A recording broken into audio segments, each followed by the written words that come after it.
ममता बनर्जी के लिए इस बार बंगाल चुनाव टफ दिख रहा है, ये तो क्लियर है। और इसकी सीधी वजह यही दिख रही है कि जो ममता बनर्जी पहले एसआईआर को लेकर बंगाल की सड़कों पर गदर मचा रही थी, वो एसआईआर के मामले को लेकर सुप्रीम कोर्ट तक पहुंच गई हैं। और सुप्रीम कोर्ट अपने वकीलों के साथ खाली नहीं गई हैं। सुप्रीम कोर्ट में आज ममता बनर्जी ने कुछ ऐसा कर दिया जो आपने पहले कभी नहीं देखा होगा। ममता बनर्जी के लिए बड़े से बड़े वकीलों की फौज सुप्रीम कोर्ट में मौजूद थी। कपिल सिब्बल, सिंघवी, सब थे वहां पर, ममता बनर्जी की तरफ से केस लड़ रहे थे। फिर भी ममता बनर्जी खुद सुप्रीम कोर्ट में अपना केस लड़ने पहुंच गई। अगर बंगाल में ममता बनर्जी के हिसाब से सब ठीक चल रहा होता तो वो इतना बड़ा कदम नहीं उठाती, क्योंकि आज से पहले शायद ही कोई सिटिंग सीएम इस तरह से सुप्रीम कोर्ट पहुंचा होगा केस लड़ने। ममता के सामने शायद कोई रास्ता नहीं बचा है, क्योंकि बंगाल में उनकी जमीन उन्हें हिलती दिख रही। पीएम मोदी की रैलियों में भयंकर भीड़ आ रही, बीजेपी की बदली हुई रणनीति का असर दिख रहा है। उधर ओवैसी और हुमायूं कबीर मुसलमानों का वोट बांट लेंगे की बातें चल रही।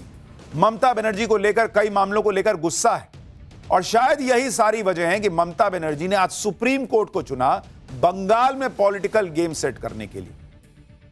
कैसे, आपको आगे बताऊंगा।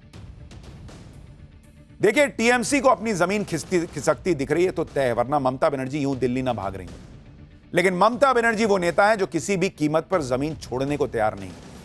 ममता बनर्जी से कांग्रेस और खास तौर पर राहुल गांधी को सीखना चाहिए।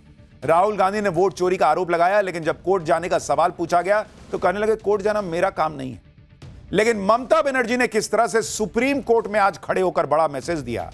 सुप्रीम कोर्ट ने ममता की दलीलों पर क्या कहा, मोदी से लेकर ओवैसी तक ऐसा क्या कर रहे हैं कि ममता बनर्जी ने सुप्रीम कोर्ट में जाकर बंगाल चुनाव वाला दांव चला है, आज आपको विस्तार से बताऊंगा। आप देखिए कि एसआईआर के मुद्दे पर विपक्ष भयंकर हंगामा कर रहा था। राहुल, अखिलेश, तेजस्वी सब चुनाव आयोग पर हमलावर थे। राहुल गांधी तो वोट चोरी का नारा लेकर आ गए थे, लेकिन इन सभी लोगों ने इस लड़ाई को सिर्फ बयानों से लड़ा। ममता बनर्जी इन सब से 4 कदम आगे चली गई। ममता बनर्जी की पार्टी टीएमसी ने एसआईआर के खिलाफ सुप्रीम कोर्ट में न सिर्फ याचिका लगाई, बल्कि आज खुद ममता बनर्जी इस केस की पैरवी करने सुप्रीम कोर्ट पहुंच गई। ये तस्वीरें इस देश के इतिहास में शायद ही कभी किसी ने देखी होंगी कि एक sitting chief minister supreme court के अंदर चला जाए अपना केस लड़ने। ये तस्वीरें जो आपको दिखा रहा हूं, ये सुप्रीम कोर्ट के अंदर कोर्ट नंबर 1 की हैं, जहां आपको चीफ जस्टिस बैठे दिख रहे हैं, वकीलों की फौज दिख रही है, और वहीं ममता बनर्जी अपनी बात सुप्रीम कोर्ट में रखती दिख रही है। यह पहली बार है जब कोई मुख्यमंत्री किसी केस की पैरवी के लिए खुद सुप्रीम कोर्ट चला गया। ममता बनर्जी ने वकालत की पढ़ाई की है, उनके पास एलएलबी की डिग्री भी है, और इसी वजह से वो सुप्रीम कोर्ट में पैरवी करने पहुंच गए। वकीलों की भीड़ के बीच में किनारे में ममता बनर्जी खड़ी दिख रही थी। वो खुद सुप्रीम कोर्ट से में दलील पेश करने की इजाजत मांग रही थी। ये तस्वीर देखिए, ममता बनर्जी सीधे chief justice of India Suryakant से बात कर रही हैं। इस तरह की तस्वीरें आपने शायद कभी नहीं देखी होंगी। ममता बनर्जी के पास बड़े बड़े वकीलों की फौज थी। बंगाल सरकार ने इस केस के लिए अभिषेक मनु सिंघवी, कपिल सिब्बल जैसे भारी भरकम वकीलों को लगाया हुआ है, लेकिन फिर भी ममता बनर्जी जो है आज वहां पहुंच गई। और ये ममता बनर्जी की पॉलिटिकल स्ट्रैटेजी है बॉस, जिसके बारे में मैं आपको समझाऊंगा। ये सब बहुत सोच समझ के हुआ है, क्योंकि ममता बनर्जी को पता है वो एलएलबी की डिग्री रखती हैं, लेकिन उन्होंने हाल में कोई प्रैक्टिस नहीं की है। वो कपिल सिब्बल, अभिषेक मनु सिंघवी से ज्यादा बेहतर जिरह नहीं कर सकती हैं, लेकिन वो फिर भी जानबूझकर सुप्रीम कोर्ट गई। वो चाहती थी कि बंगाल देश ये तस्वीरें देखे। क्यों चाहती थी, आगे बताऊंगा। टीएमसी सांसद और वकील कल्याण बनर्जी भी वहां थे, और ऐसा भी नहीं है कि ममता बनर्जी बहुत धाकड़ दलीलें दे देंगी कि पक्ष में फैसला आ जाएगा। देख रहे हैं बॉस, ऐसी तस्वीरें इस देश ने नहीं देखी। ममता बनर्जी सुप्रीम कोर्ट में खुद जिरह करने पहुंच गई, चीफ जस्टिस के सामने अपना पक्ष रखने लग गई। और आप देखिए इसको लेकर कैसा माहौल बनाया जा रहा है। टीएमसी ने ममता बनर्जी के सुप्रीम कोर्ट जाकर खुद बहस करने की घटना को ऐतिहासिक बताया और कहा कि इससे पहले ऐसा कभी नहीं हुआ। वहीं सोशल मीडिया पर गजब माहौल बना दिया गया। ममता बनर्जी को बंगाल की शेरनी बताया जा रहा है। कहा जा रहा है कि सुप्रीम कोर्ट में ममता बनर्जी की जीत हो गई है। और उसके बाद ममता बनर्जी की ये तस्वीरें सामने आई, जिसमें ममता हाथ जोड़े हुए मुस्कुराते हुए सुप्रीम कोर्ट से निकल रही। यानी ममता बनर्जी ने सुप्रीम कोर्ट से बंगाल की पब्लिक को मैसेज भेज दिया कि देखो मैं हूं वो जो लड़ रही। कोर्ट का फैसला जो भी हो बॉस, लेकिन पॉलिटिकल नैरेटिव के वॉर में ममता बनर्जी ने लीड ले ली। उन्होंने बंगाल की पब्लिक को दिखा दिया कि भाई राहुल गांधी खाली बोलते हैं वोट चोरी वोट चोरी। मैं देखो जो कह रही हूं कि एसआईआर में गड़बड़ी हो रही है, अगर मैं झूठ बोल रही होती तो मैं सुप्रीम कोर्ट जाती।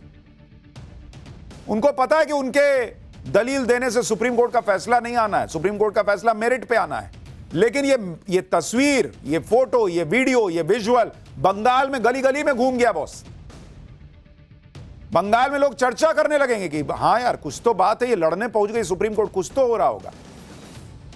बंगाल की शेरनी वाला मैसेज जो है वो लोगों के बीच जाने लग गया कि ममता में कुछ बात तो है। और ममता बनर्जी यही चाहती थी कि कम से कम इस वक्त जो गुस्सा है वो कम हो और बंगाल की प्राइड का मामला जो है वो उठे और वो बंगाल की प्राइड को लीड करने वाली महिला के तौर पे दिखे, और इसलिए वो सुप्रीम कोर्ट गई थी। ममता बनर्जी ने आज जो किया यही काम वो पिछले 3 दिन से कर रही।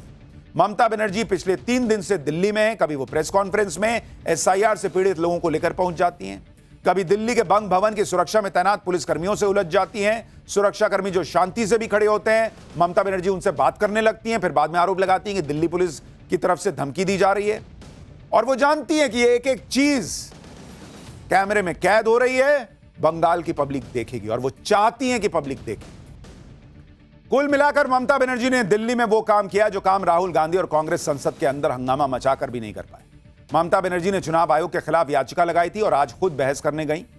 सुप्रीम कोर्ट ने चुनाव आयोग को नोटिस जारी कर दिया और कहा है कि मतदाताओं के नाम में गलती को लेकर जो नोटिस आप भेज रहे हैं उसको ध्यान से भेजिए। सुप्रीम कोर्ट ने इस मामले में चुनाव आयोग से जवाब मांगा है। केस की अगली सुनवाई अब 9 फरवरी को। सुप्रीम कोर्ट में ममता बनर्जी ने क्या क्या दलीलें दी और उस पर सुप्रीम कोर्ट ने क्या कहा वो भी आपको बताता हूं। यह भी बड़ा दिलचस्प है। आप देखिए कि सुप्रीम कोर्ट में आज क्या क्या हुआ। ममता बनर्जी ने अपनी बात रखने की इजाजत मांगी। ममता बनर्जी ने कहा कि मैं इस राज्य से हूं और समस्याओं को बेहतर बता सकती हूं। उन्होंने कहा कि हमें न्याय नहीं मिल रहा है कहीं भी। हमने 6 बार चुनाव आयोग को चिट्ठी लिख दी। मैं साधारण परिवार से हूं, मैं बहुत महत्वपूर्ण नहीं हूं, लेकिन मैं सभी के लिए लड़ रही हूं। इस पर सीजीआई ने टोका और कहा कि पश्चिम बंगाल सरकार की तरफ से बेहतरीन वकील आपका पक्ष रख रहे हैं, जिस पर ममता ने कहा कि मुझे 5 मिनट ही कम से कम बात रखने दीजिए। इस पर चीफ जस्टिस ने कहा कि हम आपको 15 मिनट देंगे, हम जिम्मेदारी से नहीं भागेंगे, इसका समाधान निकालेंगे। ममता बनर्जी ने आगे कहा कि एसआईआर से भेदभाव पैदा हो रहा है। अगर लड़की शादी के बाद पति का सरनेम लगा रही है तो उनके नाम काटे जा रहे हैं। हम आपका धन्यवाद देते हैं कि सुप्रीम कोर्ट ने आधार कार्ड को मान्य दस्तावेज के तौर पर इजाजत दी, लेकिन बंगाल में उसके साथ कई और कागज मांगे जा रहे हैं। बंगाल में त्योहार हो रहे हैं। एसआईआर में 100 से ज्यादा बीएलओ की मौत हो गई, कई सारे अस्पताल में भर्ती हैं। बंगालियों को निशाने पर लिया जा रहा है। ममता ने यह भी कहा कि असम में एसआईआर नहीं हो रहा, लेकिन पश्चिम बंगाल में क्यों हो रहा है। इस पर चीफ जस्टिस ने कहा कि हर राज्य के अपने मुद्दे होंगे, इसलिए हो सकता है कि नियम में राज्यवार बदलाव हो रहे हैं। कोर्ट से जाते जाते भी ममता बनर्जी ने कहा कि आप लोगों के हित की सुरक्षा कीजिए। यानी ममता बनर्जी ने सुप्रीम कोर्ट में दलीलें भी रख दी, मैसेज भी दे दिया कि मैं बंगाल की अस्मिता की, बंगाल के लोगों की लड़ाई लड़ रही हूं और मैं सच्ची हूं, इसलिए आज सुप्रीम कोर्ट में खड़ी। ममता बनर्जी ने किस तरह से सुप्रीम कोर्ट में इमोशनल कार्ड भी खेला वो भी देखिए।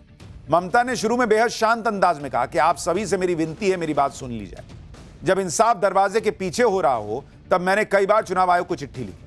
ममता बनर्जी ने कहा कि बीजेपी ने माइक्रो ऑब्जर्वर नियुक्त किए हैं जिन्होंने 58 लाख मतदाताओं के नाम काट दिए हैं। ममता बोली कि पहले फेज में कई लोगों को मृत घोषित कर दिया गया है। ममता बनर्जी ने चुनाव आयोग को व्हाट्सएप आयोग कह दिया और कहा कि व्हाट्सएप आयोग ये सब कर रहा है। उन्होंने आरोप लगाया कि चुनाव आयोग डोमिसाइल सर्टिफिकेट तक नहीं ले रहा। ममता के आरोप पर चुनाव आयोग ने कहा कि हमने राज्य सरकार से कई बार कहा कि हमें क्लास 2 अधिकारी दीजिए जिनको हम ईआरओ के तौर पर नियुक्त कर सके। चुनाव आयोग ने कहा कि राज्य सरकार ने सिर्फ 80 अधिकारी दिए, गलती उनकी है, इस वजह से हमें माइक्रो ऑब्जर्वर नियुक्त करने पड़े। इसके बाद ममता का अंदाज सख्त हो गया। ममता ने आरोप लगाया कि बंगाल को जानबूझकर टारगेट किया जा रहा है, एसआईआर के नाम पर लोगों को निशाना बनाया जा रहा है, राज्य में बीएलओज की मौत हो रही है। ममता ने कहा कि शादीशुदा महिलाओं के, लड़कियों के नाम काटे जा रहे हैं, लोगों ने घर बदले तो उनका नाम काट दिया। सुप्रीम कोर्ट में अपनी बात बहुत शांति और विनम्रता के साथ रखना शुरू करने वाली ममता बनर्जी धीरे धीरे उनका टोन अग्रेसिव होता चला गया। यहां भी ममता ने पॉलिटिकल मैसेजिंग करने की कोशिश की। आप खुद देखिए ममता बनर्जी का अंदाज कोर्ट में आज कैसे बदलता रहा। यानी ममता बनर्जी ने शुरुआत में तो कहा कि सर थोड़ा सा बोलने दीजिए, और लास्ट में एकदम अग्रेसिव हो गए। ये मेरे साथ बंगाल को टारगेट किया जा रहा है, हमारे साथ अन्याय हो रहा है, क्योंकि वो जानती थी कि ये तस्वीरें, ये वीडियो उनके लिए बहुत बड़ा मैसेज लेकर जाएंगी बंगाल की पब्लिक तक। सीधा जवाब यह है कि ममता बनर्जी जो कर रही हैं, क्या ममता बनर्जी केस जीत जाएंगी? नहीं भाई, ऐसे कैसे केस जीत जाएंगी? कोर्ट जब भी फैसला देता है मेरिट पे देता है। ममता बनर्जी के बोलने से कुछ नहीं बदलने वाला कोर्ट के अंदर। लेकिन बंगाल की पब्लिक को ममता बनर्जी ने कह दिया, वो जानती हैं कि उनके बोलने से कोर्ट का फैसला नहीं आने वाला। ममता बनर्जी का बंगाल की पब्लिक को मैसेज है कि देखो मैं तुम्हारे लिए लड़ रही हूं। एसआईआर में जो गड़बड़ी हो रही है, अगर वो नहीं हो रही होती तो मैं कोर्ट ना आ जाती। ममता बताना चाहती हैं कि वो कोर्ट में खड़े होकर बात कर रही हैं क्योंकि वो सही हैं, और बंगाल की जनता को यह मैसेज देने के लिए ममता ने सुप्रीम कोर्ट को चुना, क्योंकि इससे अच्छी जगह हो नहीं सकती थी। सुप्रीम कोर्ट में एक मुख्यमंत्री का आना अपने आप में बड़ी खबर है। ममता जानती थी कि वो सुप्रीम कोर्ट में जो भी कहेंगी उसकी चर्चा पूरे देश में हो, बंगाल में हो। पहले ईडी ने रेड मारी तो ममता बनर्जी वहां पहुंच गई, फाइल लेकर चली आई। फिर दिल्ली की सड़कों पर हंगामा किया और अब सुप्रीम कोर्ट। ममता बनर्जी जो कर रही हैं उससे एक मैसेज तो क्लियर है कि बंगाल में इस बार की लड़ाई आसान नहीं है उनकी, वरना उनको इतने करने की जरूरत नहीं पड़ती। वो एसआईआर से परेशान है इसलिए ये सब कर रही हैं। लेकिन वो राहुल गांधी की तरह ईगो की लड़ाई नहीं लड़ती, किताब नहीं लहराती। वो जानती हैं कि पॉलिटिकल लड़ाई लड़ते वक्त मैसेजिंग बहुत इंपॉर्टेंट है, और उन्होंने इन तस्वीरों से बंगाल की अस्मिता का मैसेज बंगाल के लोगों तक पहुंचा दिया। उन्होंने खुद के सही होने का मैसेज, अब कोर्ट फैसला देगा, लेकिन उन्होंने लोगों को यह विश्वास दिला दिया कि मैं सही हूं, तभी ना कोर्ट में खड़ी हूं जी। ममता ने खेला करना शुरू किया है, अब देखिए क्या क्या होगा। बंगाल में यह लड़ाई इस बार दिलचस्प होने वाली है। पाठशाला में हम आपको बंगाल चुनाव से जुड़ी हर खबर बताएंगे।